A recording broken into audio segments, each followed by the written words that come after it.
Some stories warn you. This one invites you. A couple buys a beautiful house on a quiet street, but something else lives there. Not a ghost, not a demon. Something older, something that learns its victims, copies them, and keeps them. Before we unravel what happened inside those walls, smash the subscribe button and stay till the end. Trust me, this story will make you rethink mirrors, memories, and the person who sleeps next to you. The night everything stops being ordinary begins with a sound so small it almost doesn't matter. A soft scrape, like a thumbnail dragged along painted wood. Leah hears it first, half asleep, about to fall into that velvet pit where dreams don't bother to explain themselves. Her eyes lift to the ceiling, then to the moonlit seam under the bedroom door. Another scrape. She tells herself it's the air, the house settling, the old bones of timber cracking their knuckles. But then the hallway light, off, absolutely off, blinks. Not a full bulb flare, more like a pale breath, a hush of glow. Just enough to outline the doorframe in the gentlest, ghostliest halo. Leah doesn't move. The silence has teeth. It bites down. A third scrape, closer. "Marcus," she whispers. But his name comes out papery, like she's borrowed a voice that isn't sure it belongs to her. He doesn't answer. He's face down, mouth slightly open, one hand still hooked in the blanket like he fell asleep mid-argument with the cold. The hallway light gives a second, patient breath. And in the thin line of brightness at the bottom of the door, a shadow slides past. So thin, so careful, as if it's learning how to walk. Leah sits up. Her heart is loud. She thinks, "This is fine, this is nothing, this is air and wood and wires." She reaches for her phone, thumb fumbling into the camera app because somehow she believes witness equals safety. The phone is a rectangle of blue. In its reflection, she sees her own wide eyes in the mirror-flattened room, and there, over her shoulder, a paleness behind her. Slight, tall, as if the moon itself had put on a coat and decided to stand in the corner. Leah turns so fast the bed protests. There's nothing in the corner. But the phone's screen shows the pale shape still there. A faint, human outline distorted by the glass, watching with the patience of mildew. "Marcus." He groans awake, squinting. "What?" Someone's in the house. The word someone does something to him. He is up, all sleep, burned out of him by that same cold blue adrenaline. He listens. The scrape doesn't repeat. The house is a held breath. He reaches for the wooden bat under the bed, the one they bought during those first nervous weeks after moving in, when the new neighborhood felt like a theater set where some kindly prop master forgot to put people behind the windows.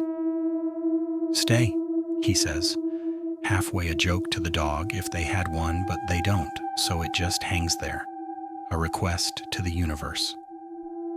He opens the door a sliver. The hall is a tunnel of almost light. He steps out, barefoot and brave, because someone has to be. Leah stays by the bed, phone up, camera running. She hates the way her own breath sounds on the recording. Shallow, rushed, like she's running in place.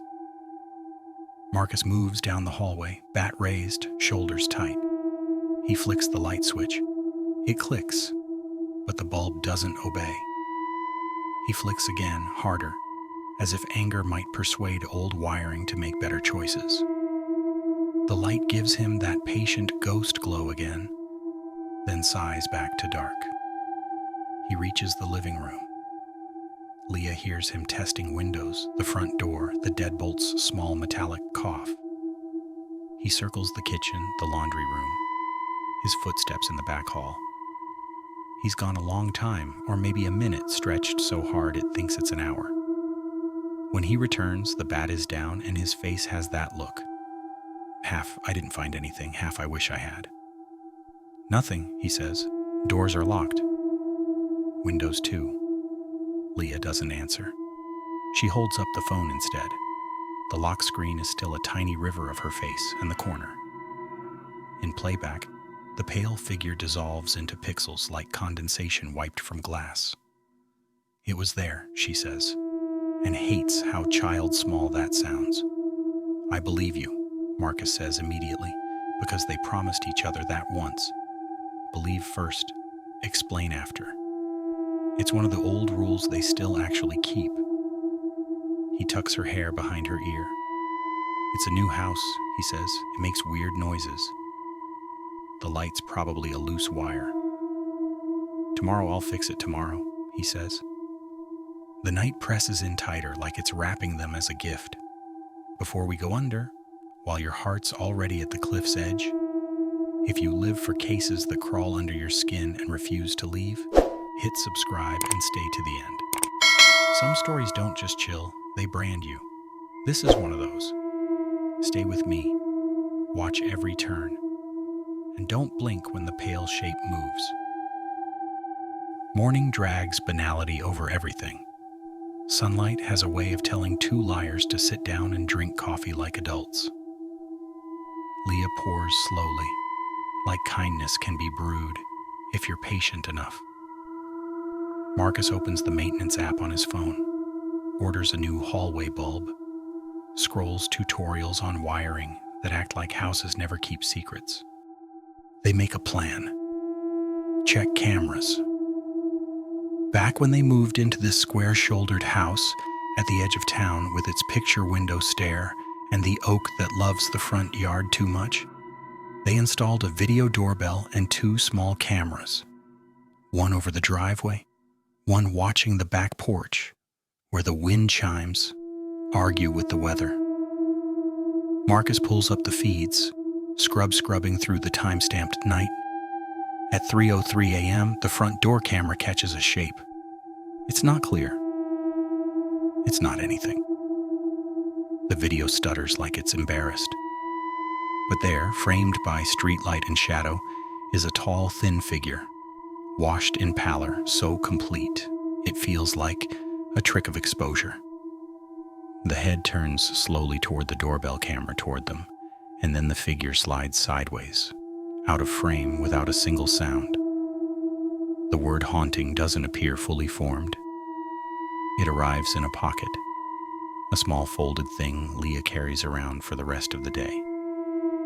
I'll call next door, Marcus says, see if Gerard's motion light picked anything up.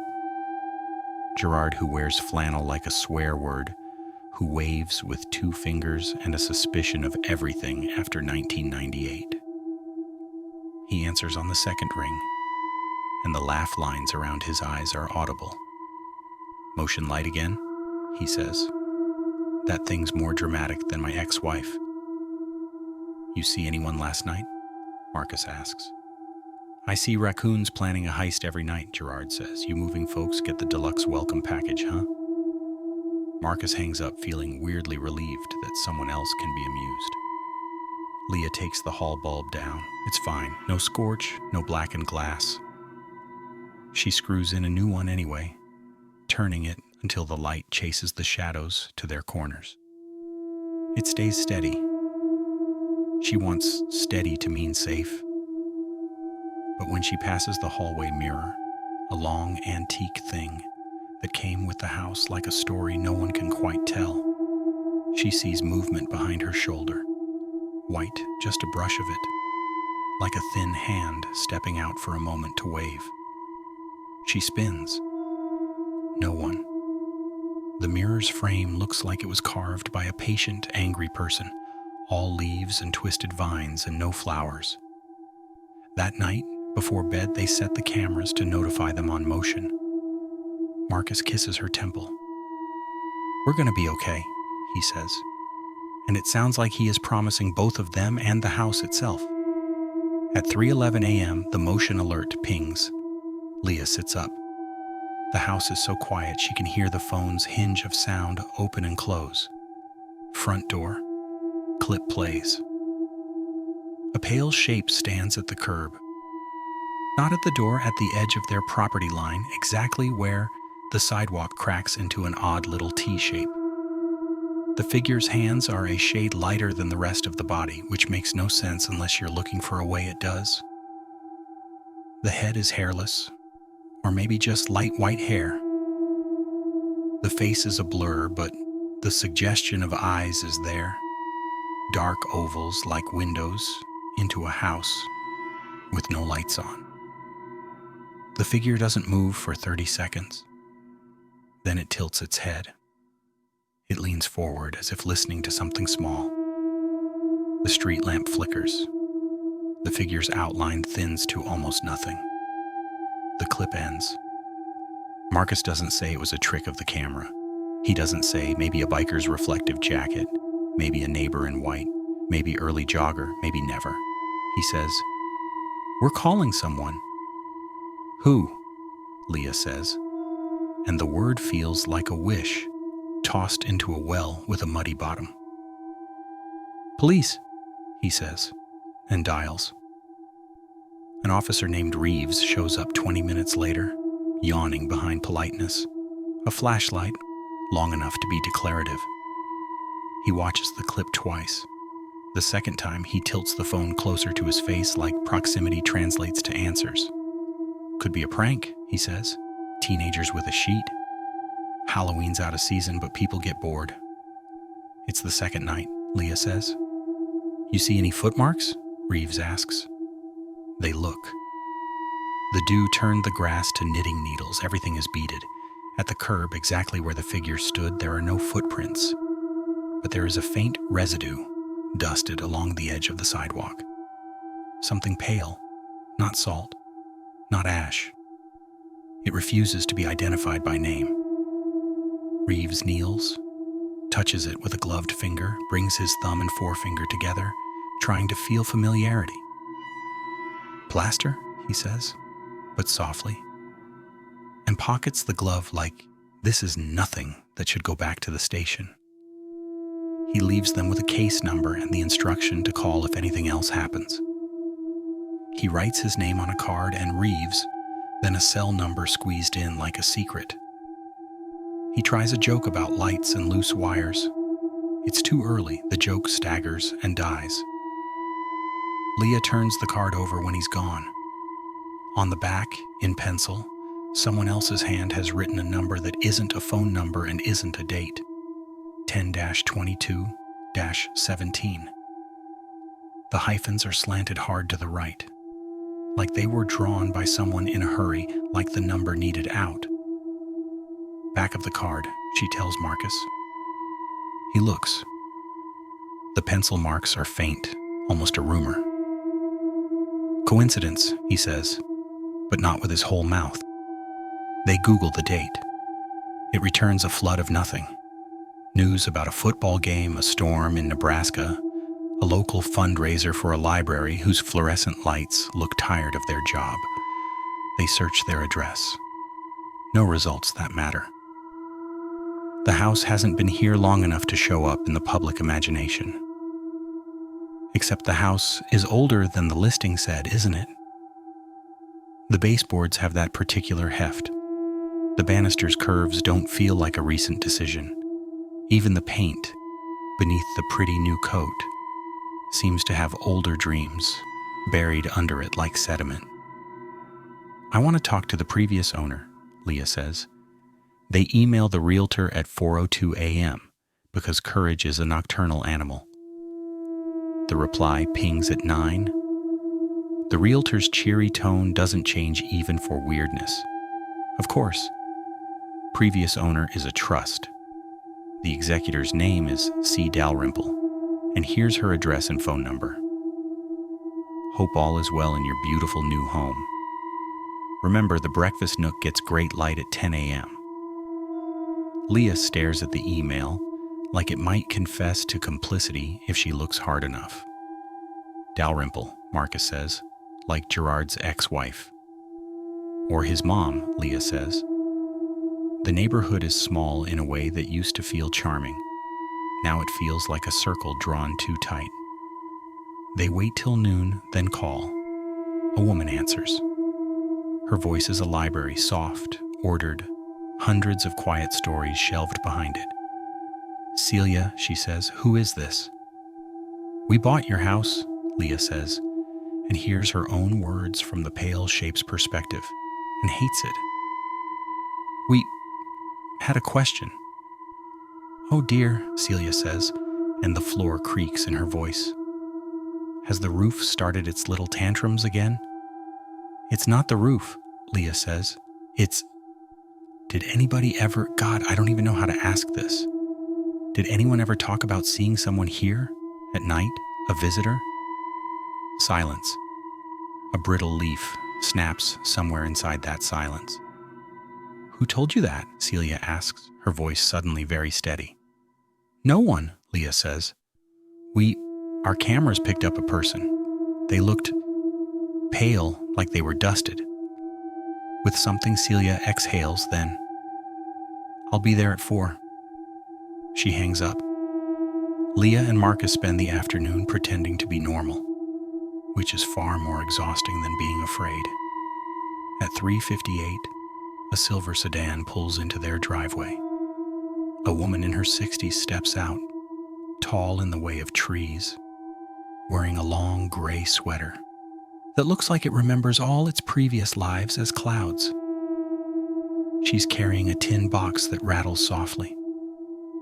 Celia, she says, and shakes both their hands like she's counting their bones through their skin.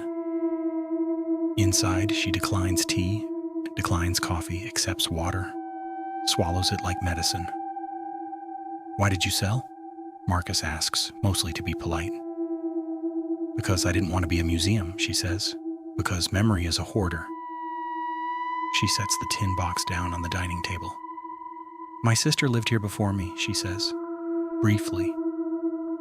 Leah feels the ghost of a story begin to move in the room like a draft.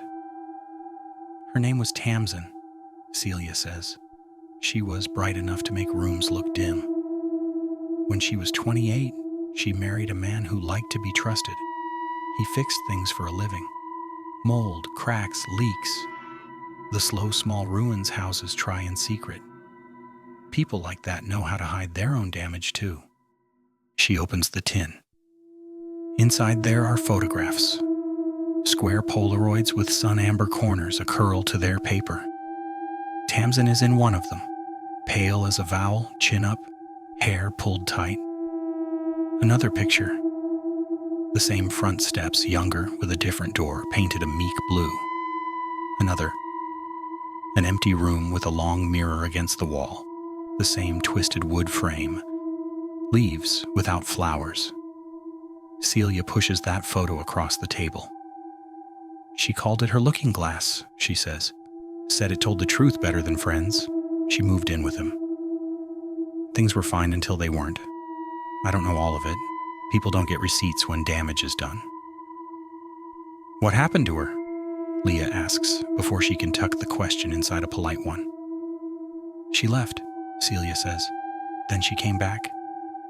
Then she left. Then she came back. People do.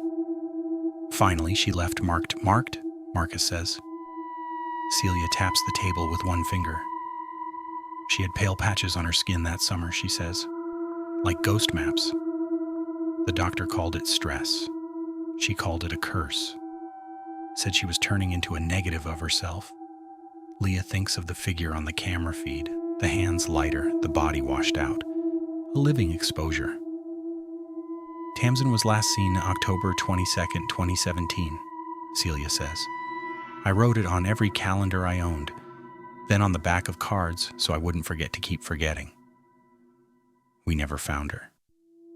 The man said she'd run off. The police said maybe. The house said nothing, 10/22/17. The pencil-slashed date on the back of Reeves' card sits up in Leah's brain and looks around. Did you ever... Leah stops. There isn't a good way to ask if a house refuses to give up its dead. Celia answers anyway. I hired men to tear up the crawl space, she says. They found a colony of spiders and 47 lost screws. Nothing else? I had the walls scanned, 1,000 nails, no room. I slept in every room like I was trying on different futures. None of them fit. I left because I couldn't be a widow of a person who might not be dead. She takes a deep breath. The pale you saw outside? If it's a person, if it's him, he's playing a new game. If it's her, then I haven't stopped dreaming. Leah shows her the video. Celia watches without touching the phone, like proximity is a contract she doesn't want to sign. When the figure leans toward the camera, Celia flinches so slightly that if Leah hadn't been watching for reactions the way one watches for signs of life, she would have missed it. I should have burned this place down, Celia says softly. But sometimes you want proof more than you want peace. She stands, gathers her tin box, and leaves them with a promise that sounds like an apology. If you see it again, call me before you call anyone else. When the door closes, the house exhales. Leah and Marcus stand together without touching. The mirror in the hall holds both their frames and something else. A faint smudge at shoulder height, as if a pale hand pressed there too long, too softly, trying to be real. That night, at 2:59 a.m., the alert chimes. Not motion, sound. A gentle scrape, no louder than a moth dying against a lampshade. They go to the living room together. The front door camera shows nothing. The back porch cam shows the wind chimes dead still, ringed with frost air. The sound is inside. Leah's gaze finds the hallway mirror. The smudge has grown, elongated downward in streaks that look like fingers dragged through dust. Don't, Marcus says. But he doesn't tell her not to go. He goes with her. They stand in front of the mirror like two people visiting an aquarium at midnight, waiting for the thing behind the glass to remember it is supposed to perform. Leah reaches out and presses her palm where the smudge is. The wood is cold beneath the varnish. The glass is colder. For one heartbeat, it feels like the glass presses back. The hallway light flickers, the patient breath, then a longer exhale, and the mirror clouds from the inside. Not steam, something else, a fog that rights itself. Letters begin to form, slow as a bruise. I left marks. Leah pulls her hand back. Her palm is clean. Her heart writes faster than her fear can read. Marcus swallows. Tamsin, he says, because sometimes saying a name is a way to invite a person out of hiding. The mirror clears. No more letters. Just that once. Just enough to prove this is not something you can put in a spreadsheet. Leah whispers to the empty hall, "Where?" The glass answers with a second sentence that unrolls like a confession. "Below." She and Marcus look down together, like a stage cue. The floorboards under the mirror are newer than the surrounding wood. You wouldn't notice if you didn't want to, but they want to, so they do. The nails are silver bright where the others are dull. The boards have a different grain, narrower, tighter, like they grew up faster and sadder. Marcus fetches a flat pry bar and a flashlight. Leah films because she hates that she is the kind of person who needs evidence to believe, and also needs to believe to breathe. He works the bar under the first board. It gives reluctantly, complaining in small wood size. The second board comes easier. The third is glued. He slices carefully with a utility knife, the blade catching glue threads that resist like language pulled the wrong way. Beneath the boards is darkness crossed by a single old beam. Not a space you would store things in. A space you would hide things in. Leah lowers the flashlight. The beam picks out a packaged rectangle at the far edge, wrapped in plastic that time has turned into its own brittle species. Not large, not a body, a box, maybe, a parcel. A secret that learned patience and took it too far. "Don't touch it," Leah says. but Marcus is already reaching. He pauses, looks at her, looks at the mirror, looks back down. "If there's proof," he whispers, "it doesn't matter who finds it. It matters that it's not hidden anymore." He lifts the thing out. The plastic crinkles in a tone Leah will hear in every grocery aisle for the rest of her life. He sets it on the hall runner and cuts the tape, old gummy clinging to everything like a fear that's proud of itself. Inside, photographs, dozens, Polaroids, some black and white, some so overexposed they look like they were taken by snow. Tamsin in a kitchen Leah recognizes only by the odd angle of the cabinets. Tamsin in the bedroom, sitting at the edge of a bed with a comforter that looks too loud for this house. Tamsin by the mirror, back to the glass, hair scraped into a knot, eyes heavy. And then, toward the bottom, the angle changes. The photographer is lower, like he's crouched, looking up through keyholes and cracks.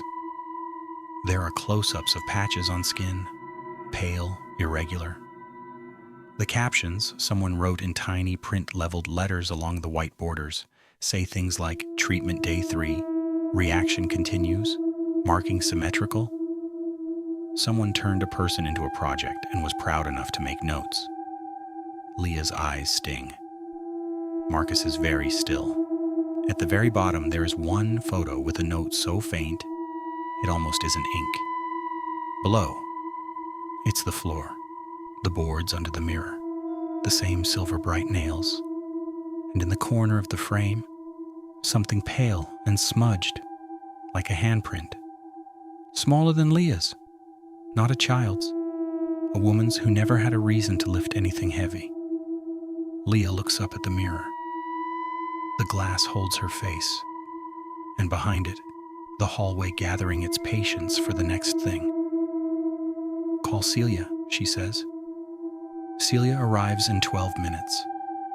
She must have been already in her car or living on a hair trigger since 2017. She doesn't say hello.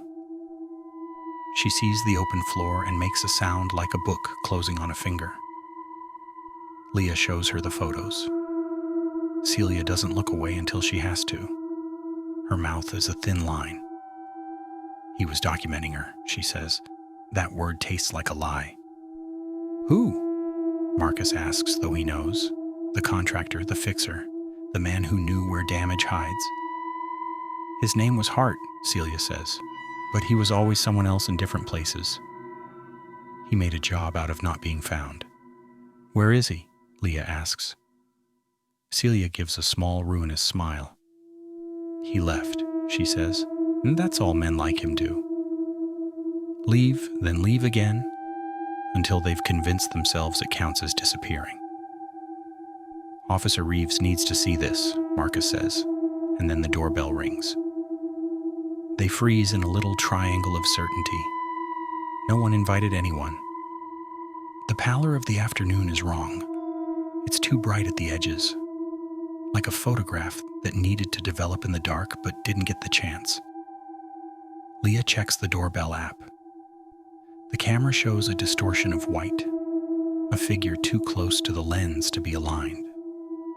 The fisheye stretch makes it look like a face pressed to glass, like a child in a museum trying to see the bones of a dinosaur up close. "Don't open it," Celia says. Leah doesn't. The bell rings again, then again, but lightly, as if a finger were tapping politely on a stranger's shoulder. The pale shape moves back just enough. The lens corrects. They see it clearly now. It's a person in white, not a sheet, not a costume. A painter's coverall, zipped to the throat. The hood up, hands gloved. The gloves are dusted with something powdery that catches the light and throws it back without warmth. The figure lifts one hand and shows them a key. Not a house key, a different kind of key, long and slender, with a loop end, like it belongs to a past that still expects to be included in the present. The figure places the key on the doormat, then turns, slow enough to be careful, and walks toward the curb. The gate is weirdly soundless even through the microphone. Halfway down the walk, the figure stops and tilts its head, the exact same way as in the night footage. Then it continues to the sidewalk, turns right, and is gone.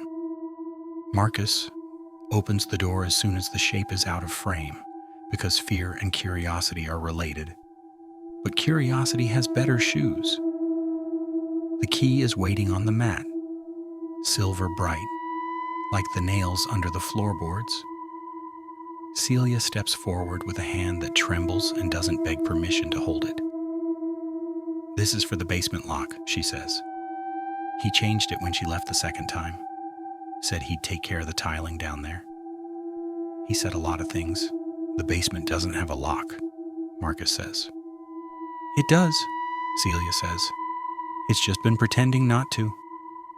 They go down together, Leah filming, because all of this needs to be believed later by people who will want tidy diagrams and clear timelines.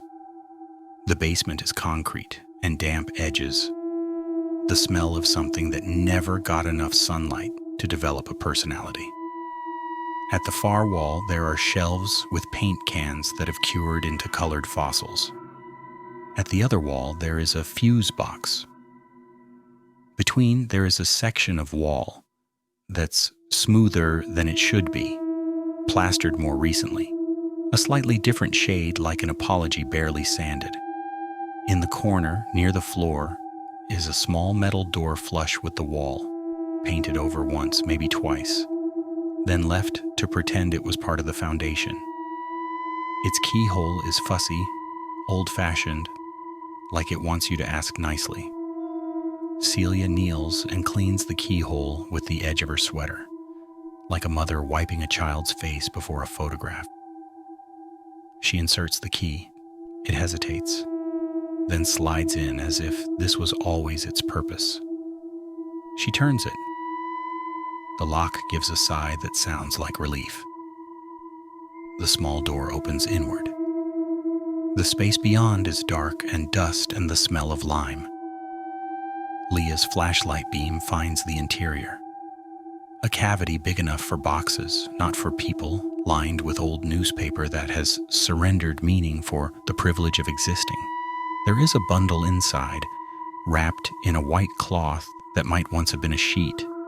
Might have been a dress, might have been anything that started as innocence and ended as covering.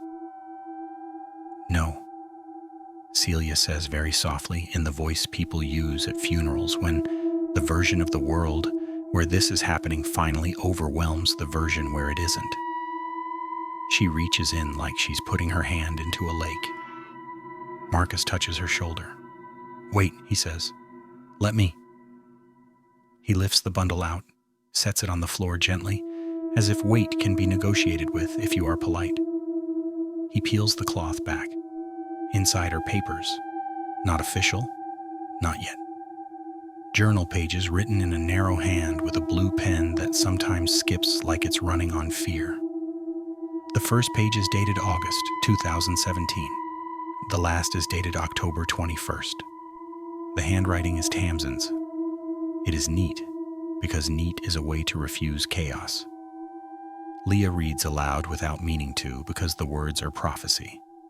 He says the marks are proof I can be made new. He says pale is proof I am a canvas. I think he means I want you to disappear politely. Celia's hands, which have been so busy, selling a house, boxing a sister, filing grief, go very still. Tomorrow, the last page says. He says everything will be below by tomorrow. If I don't write again, I want the mirror to tell on him. I want my marks to be the road back. Leah looks up at the mirror in her mind. The letters knitting themselves in their bathroom cold fog, the way the word below felt like a hand on the shoulder. "Call Reeves," Marcus says. His voice has that tightness that comes from being halfway between action and emotion, the place where men like to live because it feels like doing. Leah calls. Reeves answers on the second ring, his voice immediate, like he was already awake for an entirely different reason, and is grateful to have a new one. She explains quickly. He says he's on his way. He arrives fast, lights off, as if quiet is part of respect. He sees the open floorboards first, then the key, then the small basement door yawning like a mouth that has already said too much to stop. He listens to the story like a man who knows how to hold other people's earthquakes. "Where did the key come from?" he asks. Leah shows him the doorbell video. He watches twice. On the second pass, he leans closer and says, "That dust on the gloves, see the way it floats? That's lime. Or gypsum, something that hates moisture, something you use when you're hiding the way a wall used to be." Reeves and his partner, a younger officer with eyes that still believe every mystery has an answer if you ask the right questions hard enough, call for a warrant. They photograph everything. They bag the journal as if words can bleed evidence. "Don't leave town," Reeves says, and then laughs at himself, because people like Leah and Marcus never do. He thanks Celia with a look that has gratitude in it, like rain held in a cloud. They all go upstairs because basements have a way of making gravity ideological. In the hallway, the mirror is honest and blank. The house feels different. Not lighter, not darker. Just awake in a way that makes sleep, despite the hour, an act of faith or foolishness. Celia goes home with her tin box, holding fewer secrets and more proof. Reeves goes to make phone calls he doesn't want to, the kind where the law decides whether it will be useful today or just decorative. Leah and Marcus are left with each other and their breathing, which refuses to be synchronized no matter how they try. They lock windows, doors, everything with a hinge or promise. Marcus sets the alarm. Leah fills a glass with water and forgets to drink it. At 2:17 a.m., their phones ping. Not motion, not sound. A text from a number with no name and the area code from their town. The message is 8 words. "I was never outside. You let me in." Leah looks at Marcus and then at the door, like the door might be an accomplice. Another text arrives. This one has a photo attached. It's their hallway mirror. The photo is taken from an angle Leah has never used, like the person holding the phone had stood halfway through the wall. In the reflection are 2 sleeping people in a bed. Leah recognizes herself by the way her arm tangles the blanket, by the curve of Marcus's shoulder she's memorized. The letters on the mirror are fog pale and shaky, like someone wrote them from the other side. Turn around. Something moves in the bedroom doorway. A shift in air, a difference in dark. Leah grabs Marcus's arm. He's already reaching for the bat under the bed, the first argument they ever won against fear. They both turn together, because together is how they stage their defiance. There is a figure in the doorway, pale, tall, wrapped in white. Not glowing exactly, more like stealing light from around it, like a negative space learned to stand up and demand attention. It steps into the room. The hood comes down. The face is a map of marks. Patches of paler skin, mapped over darker, irregular, but it's somehow intentional, like an artist's brush testing a range of whites. The eyes are not kind or cruel. They are tired. Leah doesn't see Tamsin in those eyes. She sees a mirror. Herself, if she had been erased so long, she had to become noise to be heard. The figure speaks. The voice is not what Leah expects. It's low and certain and carries a rhythm like it's used to, talking to blank walls that need convincing. "I need you to tell the truth," the figure says, "because the truth is the only thing that keeps rooms from being graves." "Who are you?" Marcus asks, bat a little lower now, arms shaking, because that's what arms do after adrenaline spends itself and leaves the bill on the table. The figure tilts ahead, eyes on Leah. You know, the figure says. Leah cannot say Tamsin. The name sticks. She says the other name instead, the one that wears a wedding ring. Hart? The figure laughs. It's not delighted, it's not cruel. It's a laugh that knows jokes aren't funny. Hart is inside a wall that used to be a doorway, the figure says. Hart tried to be the plaster and forgot that plaster decays slower than lies. Leah's skin goes cold in a way that has nothing to do with temperature. You, she starts. The figure steps closer. The room shifts around it like space is a coat being shrugged on. You were getting too close, the figure says. You would have called the wrong person first. And Hart would have moved again. So I came in. I cleaned the places that needed to be clean. I wrote where I had to. Leah swallows. You wrote in the mirror. You put the box. I left the box where she left it, the figure says. The mirror did the talking. Mirrors are very loyal if you teach them how. Are you? Marcus stops. There is a question one never really expects to be asked out loud. He hates how the next word tastes. Alive. The figure takes the last step into lamplight. The patches are clearer here, the pale over dark, the way temperature makes color different. I am, the figure says. And so is the truth, if you keep it fed. Leah's phone buzzes again, a third text arriving like the last stone thrown at a window that finally breaks. It's a short message without punctuation. Downstairs now. They all go because to stay would be to become part of the house, and none of them want that. The hallway is a throat. The stairs are vertebrae. The living room pauses, listening. At the basement door, the air is colder. The little metal door is still open. The lime smell is stronger, like someone stirred old powder. At the far wall, the smooth plaster section has new cracks, hair-thin but insistent, branching like letters that have forgotten how to assemble words, but are desperate to communicate anyway. Reeves hasn't called back yet. The warrant isn't here. The law is still a theory when fear is this practical. The figure, this pale, patched, careful human, lifts the painter's glove and rests it gently against the cracked plaster. Below, the figure says almost lovingly. He always wanted everything below. There is a sound then, not loud. A small settling like a heavy book sliding deeper into a shelf. The cracks lengthen, a bit of plaster no bigger than a fingernail flakes off and falls. Then another like a slow, polite avalanche. Leah has a thought she will not say out loud for months. If walls could confess, they'd do it in sighs, not speeches. The figure steps back. When you open this, the figure says, you're going to need to remember who deserves to be found and who deserves to be buried. Leah looks at Marcus. Marcus looks at Leah.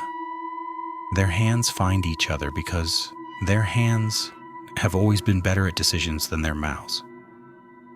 There's a noise behind them. Not a scrape this time, a click. A simple, absolute click, like a lock turning itself. They turn as one. The hallway mirror is no longer empty. In its glass, the same room, the same three bodies in the same positions. But in the reflection there is a fourth shape, tall and pale, standing just behind Leah, gloved hand raised as if to touch her shoulder. In the mirror, the pale figure behind her has Marcus's hand. Leah doesn't breathe for a full count of 5. When air returns, it brings the kind of cold that builds nests in bones. She looks at Marcus beside her, flesh and blood, both hands visible, one holding hers, the other lifted toward the wall. He sees it too. His face goes white in a new way. The phone pings one more time, a final message. No number this time. The screen is blank, but for black text on white. Don't turn around. Leah's body obeys and betrays her at once. Every muscle says, turn. The words say, don't. The house says, listen. The mirror says, watch. Behind them, just outside of sight, footsteps start to climb the basement stairs. Slow, careful, as if coming up from below requires permission and the stairs are deciding whether to grant it.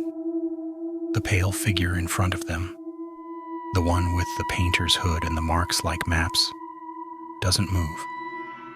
Just watches Leah watch the mirror like a teacher refusing to give the answer away. Another step and another. The sound approaches the doorway. Something breathes. Not human, not in the way humans do. More like a room, rediscovering lungs. Who is that? Marcus whispers, though words this small have no business being this brave. No one answers in time. The light bulbs flicker, patience expiring into command. The basement door handle begins to turn from the inside, slow as a second chance. And just before it opens, the mirror fogs over once more, quick and urgent, handwriting scrawled with the speed of someone who defied time zones to get here. If you want the truth, don't run. The handle clicks to the open position. The door creaks, a voice old as smug secrets. Something steps over the threshold, something that throws no reflection even when it stands directly in the mirror's frame, and the house leans in, eager to hear what happens next. Hold your breath. Grip the railing. Part 2 waits at the foot of the stairs, pale hand on the banister, ready to introduce itself by the wrong name. Stay with me. Subscribe if you haven't already. This case opens like a throat, and the next thing you hear might be your own heart learning how to scream.